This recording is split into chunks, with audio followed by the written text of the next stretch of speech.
sometimes low moments when you won't want to get out of bed. You just want to stay there. At times you won't want to come out the house. It's hard living. Life is hard.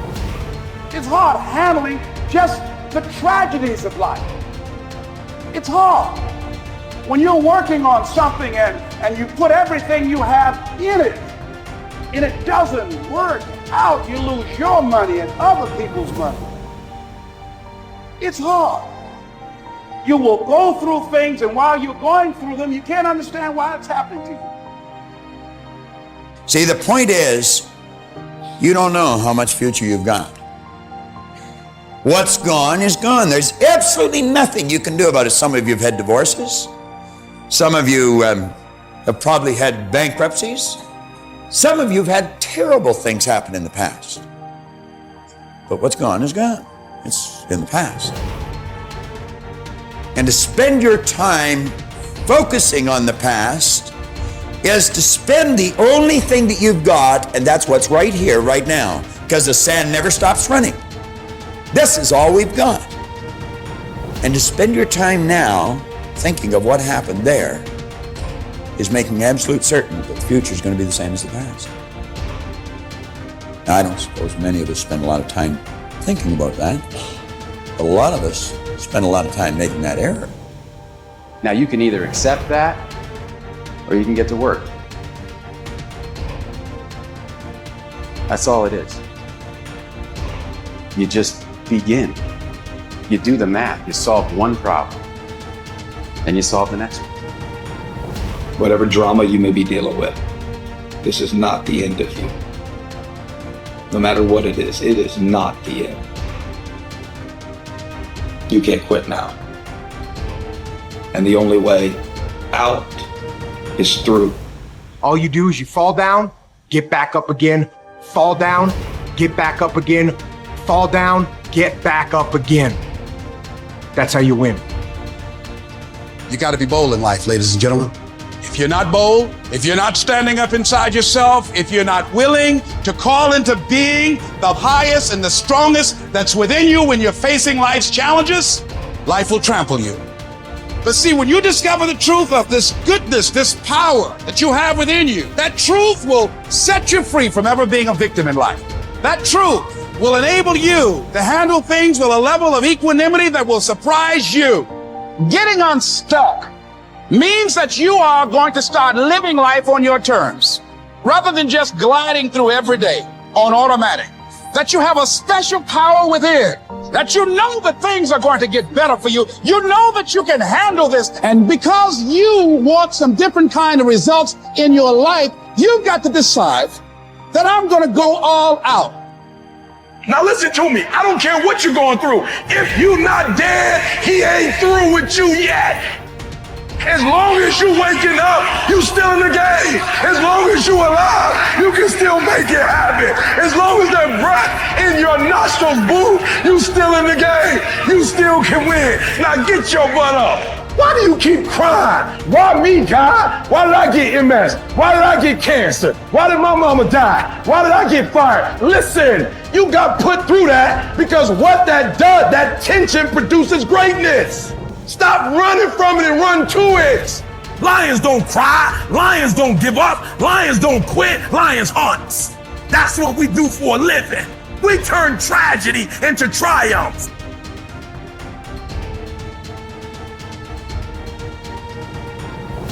You'll never obtain any substantial measure of material wealth if you insist upon living your life as if you are looking back through your rearview mirror on your automobile. Nevertheless, it seems to be a very common error which many people have turned into a habit. Let the dead bury the dead. Let it go. I don't care how bad it was, let it go. 5 years from now, 10 years from now, when you look back in retrospect at that terrible thing that's happened, you're going to find it was probably one of the best things that ever happened to you. Advancement of all kinds is preceded by a crisis.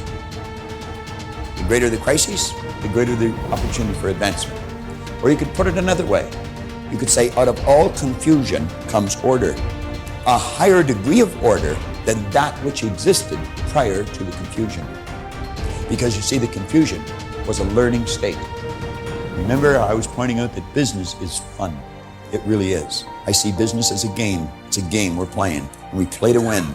And when we're winning, we're having fun. And when we're losing, we're learning. Let's treat both of the experiences exactly the same. They're learning experiences. Now we say, remember the old adage which says, let the dead bury the dead. Stop looking back on your life and worrying about the things which have already occurred and which you can no longer alter.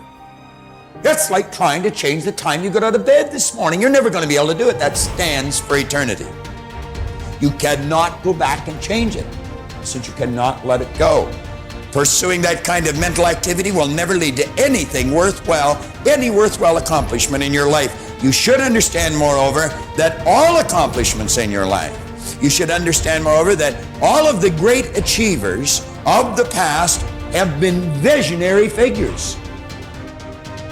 They did with their life what, like Scott was saying, he does with his music. He heard it in here. They see their life in here. They're building visions of a great future. We've got a vision of a great company. We've already got a great company. We want a better one. We serve a lot of people. We want to serve more. And as we do, we receive greater rewards. Because we receive greater rewards, we become more comfortable, more creative, and we can provide more service. It's a beautiful cycle that we're in. Looking into the past is a self-doom fulfilling cycle. You just keep getting it worse, worse, worse. We've all done it, so we know what it's like. These visionary figures were men and women who projected into the future, and they did not belabor over things which had already passed.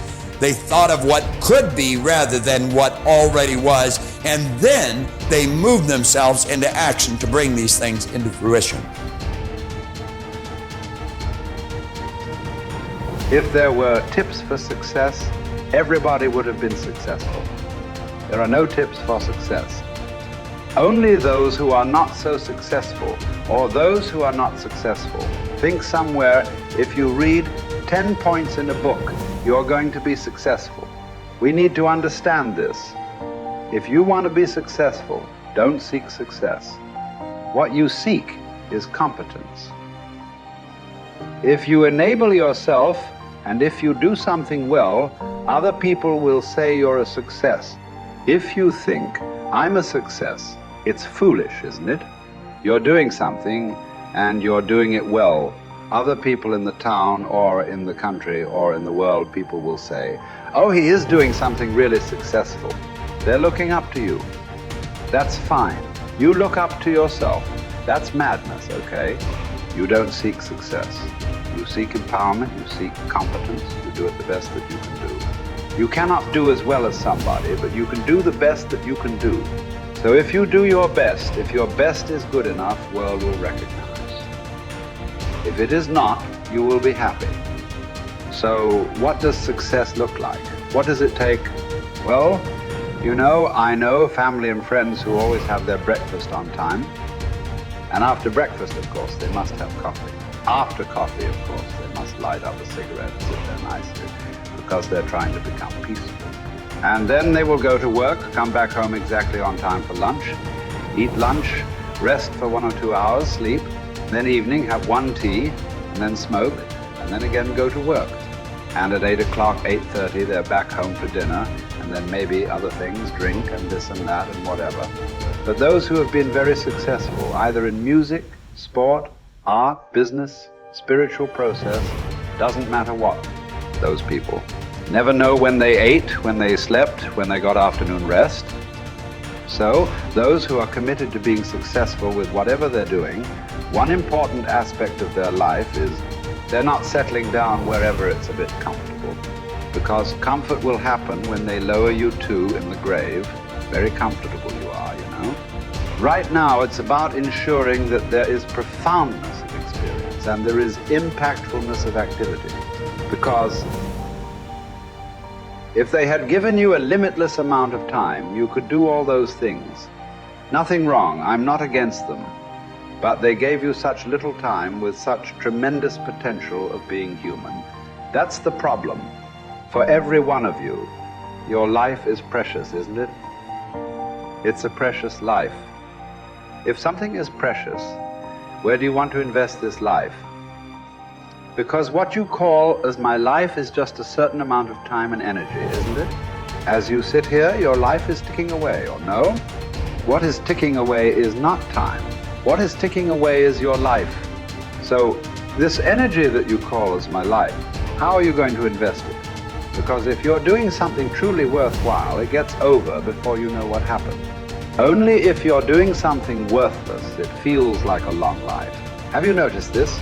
On a particular day when you're very happy, 24 hours, poof. It went off like that, like a moment. You are miserable, 24 hours feels like 10 years. Have you not noticed this? So, only miserable people will have a long life.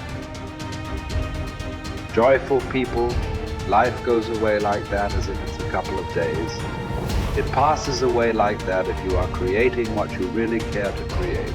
So, one thing that every young person should do is, without the influence of the peers of your own age group, without the influence of your professors and your parents, without any kind of influence, somewhere you must stay by yourself at least for 2-3 days and look at it.